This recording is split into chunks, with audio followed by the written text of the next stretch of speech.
उत्तर प्रदेश में जगह जगह से जो जो वहाँ के संबंधित अधिकारी हैं उन्होंने लिख के मांग की। पहले सरकार को लिखा, निर्वाचन प्रदेश के मुख्य निर्वाचन पदाधिकारी को लिखा, फिर उन्होंने चुनाव आयोग को लिखा है।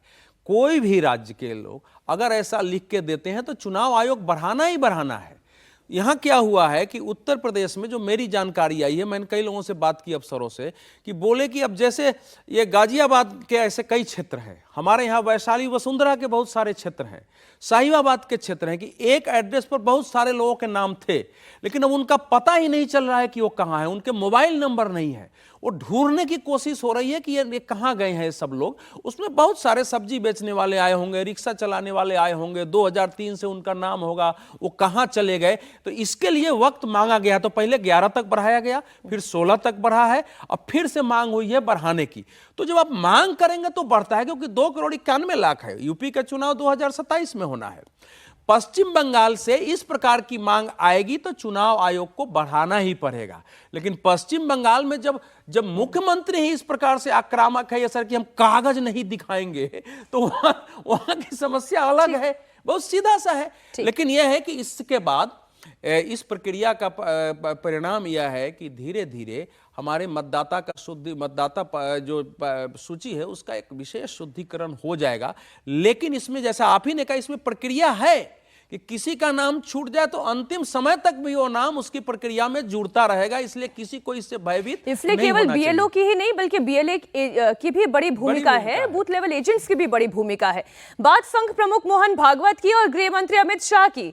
अंडमान दौरे पर जाने वाले हैं केंद्रीय गृह मंत्री अमित शाह और संघ प्रमुख मोहन भागवत आज अंडमान निकोबार के दौरे पर हैं। अंडमान के विजयपुरम में अमित शाह और मोहन भागवत स्वतंत्रता सेनानी वीर सावरकर की प्रतिमा का अनावरण करेंगे, साथ ही उनके गीत का विमोचन करेंगे। वीर सावरकर की प्रसिद्ध कविता सागरा प्राण तलमाला की 116वीं वर्षगांठ पर यह कार्यक्रम आयोजित किया जा रहा है। सावरकर ने यह कविता 1909 में मराठी भाषा में लिखी थी। अंग्रेजों ने 1911 में सावरकर को कालापानी की सजा सुनाई थी और अंडमान के सेल्युलर जेल में बंद कर दिया था। यहां उन्होंने 10 साल तक कालापानी की सजा काटी थी।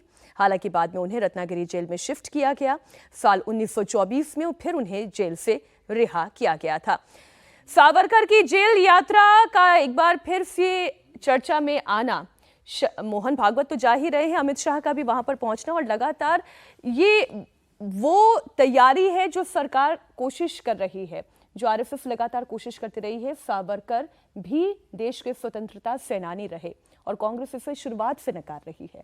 देखिए, सावरकर का जो है उसके दो पक्ष हैं। वो निश्चित रूप से पहले क्रांतिकारी थे, 10 साल अंडमान में रहे, जेल गए, वो सारी चीज़ें हैं। और राष्ट्रीय स्वयंसेवक संघ और हिंदुत्व की जो धारा है उसके वो अकेले आइकॉन हैं जिनको स्वतंत्रता आंदोलन में जिनकी एक सक्रिय भूमिका रही है। तो जाहिर है कि मोहन भागवत जी संघ प्रमुख हैं, अमित शाह जी गृह मंत्री हैं, उनका भी बैकग्राउंड संघ का और उसी विचारधारा का है।